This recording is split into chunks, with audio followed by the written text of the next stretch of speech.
Hello, my lovely writers. I thought today I might talk about how to create some good characters. That's something that people are always interested. How do you do that? Well, let me give you 3 tips today on how you can start really getting into creating good, realistic characters.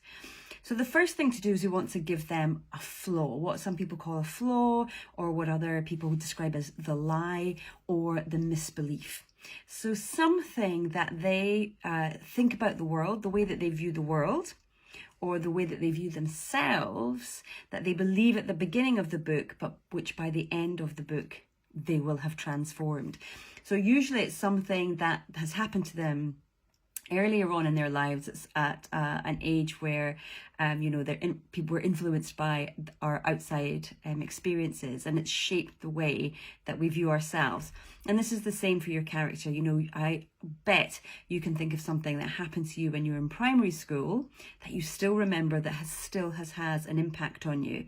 And it's the same for your character. You want to think about something that has happened to them early on in their life that has impacted the way that they view themselves. And it's a flaw, it's a negative way, a misbelief that they have about themselves. And then by the end of the book, you are going to take them on a journey where they realize that that belief is not true. So that's one way that you can create really good characters. The second way that you can do this is to really give them some good goals, give them some good desires. What is it that your character wants more than anything? What is it they are trying to achieve that they believe will make their life so much better? Now, it might be that they achieve that goal and it does make their life better, or it might be that they realize that was a false goal and it won't make their life better, or they achieve it and they realize, no, it doesn't make their life better, and so they have to have a rethink towards the end of the book. So again, giving them just something that they're always striving for. It can be tangible, it can be a real physical goal that they're trying to, or something they're trying to achieve, or it can be emotional, more of an internal goal that they're trying to achieve. So we want to give them that's driving them forward in this book.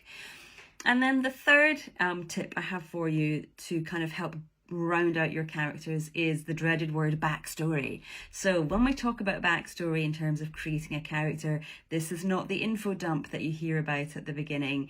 By all means, do the info dump in your first draft and then you can take it out later. But you do want to create a really solid backstory for your character. Now, for me, that is not about what supermarket they shop at, what brands they buy.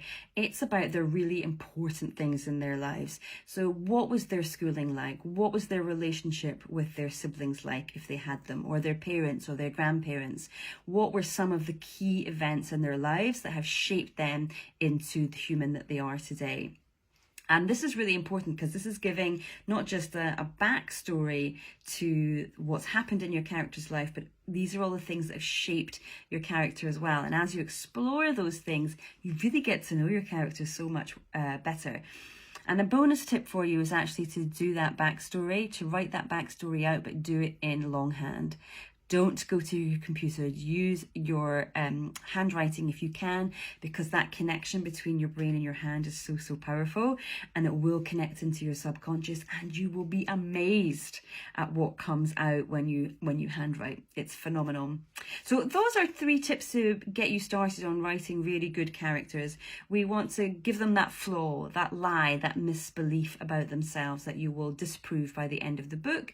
We want to give them a really solid, clear dream, desire, goal, ambition that they may or may not achieve by the end of the book. And then to think about the backstory. Who is your character? What has led them to the point that they are at just now? What have been the very transformative moments in their lives that have shaped them into being the individual they are when you open your book? All right, I hope you find those 3 useful. Let me know in the comments below if you found it useful, if you have done them, or any tips that you've got for creating wonderfully realistic and juicy characters. All right, I'll see you soon.